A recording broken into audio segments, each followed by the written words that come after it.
जिसने एक मुसलमान एमपी को अनाप शनाप बका पार्लियामेंट में मेरे सामने भी खड़ा हुआ था। मैंने कहा बैठ जा, मेरी जबान का मुकाबला नहीं कर सकता।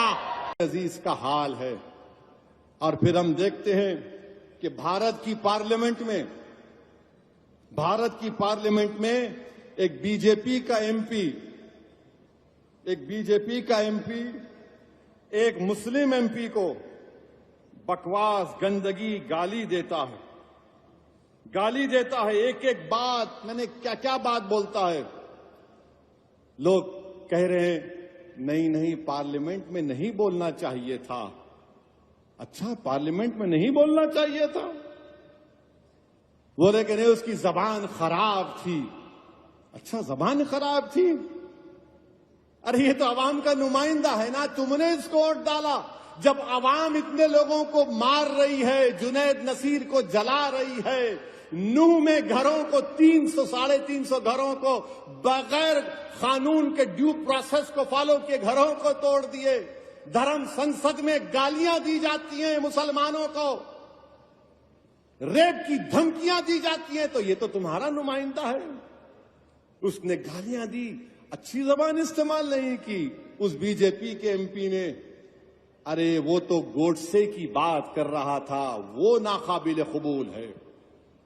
हम तो रोज सुन रहे हैं ना इनको गाली। मैं जानता हूं, मेरी उम्र 8-9 साल या 10 साल की थी। हमारा घर हैदरगुड़े में था, पुराना घर। वहां पर हर कोई आरएसएस के लोग, जब कोई जुलूस होता तो हमारे घर के पास आकर पुकारते, सलाहुद्दीन अवैसी कब्रिस्तान या पाकिस्तान। मैं और अकबर, हमारे एक ताया वहीद भाई जो बड़े ताकतवर थे, उनके साथ बैठते थे। वहीद भाई लकड़ी लेके भागते, ये 25-30 फीट छोड़ के भागते। मैं सुना हूं मेरे कानों से। आज मेरा बेटा सुन रहा है ये। मैं ये समझा कि शायद मेरी जिंदगी में खत्म हो जाएगा, मगर मेरी औलाद सुनेगी, आप सुनेंगे, बच्चे सुन रहे हैं।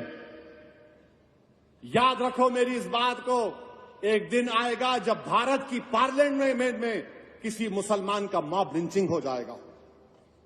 वो दिन दूर नहीं है, वो दिन दूर नहीं है।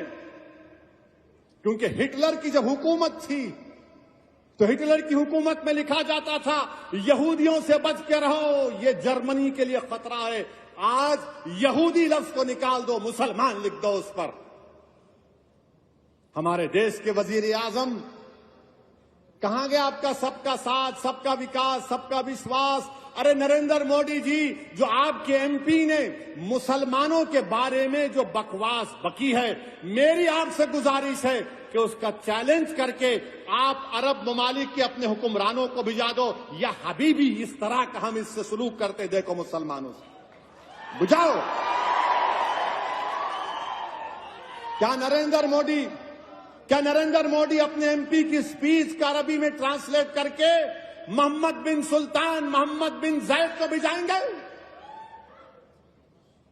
आप भिजाएंगे उनको? बताओ देश के वजीर आजम।